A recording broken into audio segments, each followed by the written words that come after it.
నమస్తే, welcome to Mohini's kitchen and blogs. Friends ఎలా ఉన్నారు?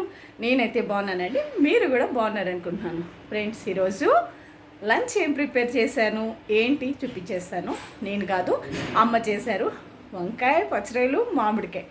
అది ప్రిపరేషన్ చూపించాను, కానీ ఏం చేశారు ఏంటో చూపిస్తాను.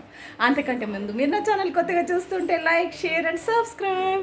ఈరోజు నేను చేసిన వంటలు ఇవ్వండి, కానీ నా వంటలు చూపించకుండా ఎమ్మి ఎమ్మి వంకాయ పచ్చడిలు మామిడికాయ చెప్తుంటేనే మీకు చాలామందికి నోట్లో నీళ్ళు ఊరుతాయి. ఎందుకంటే ఆ కాంబినేషన్ అంత అద్భుతంగా ఉంటుంది కదా. ఏమంటారు? వంకాయ మామిడికాయ ఆ జ్యూస్ వచ్చేసి రొయ్యల్లోకి వెళ్ళేసి సూపర్ ఉంటుందండి. అంటే తెలియని వాళ్ళ కోసం చెప్తున్నాను, నోరు ఊరించేస్తున్నాను అంతే అనమాట. అమ్మ చాలా చాలా బాగా చేస్తారు. వంకాయ పచ్చి రొయ్యలు వండితే ఒక రకంగా ఉంటుంది, అందులో మామిడికాయ వేస్తే గుజ్జు చూసారా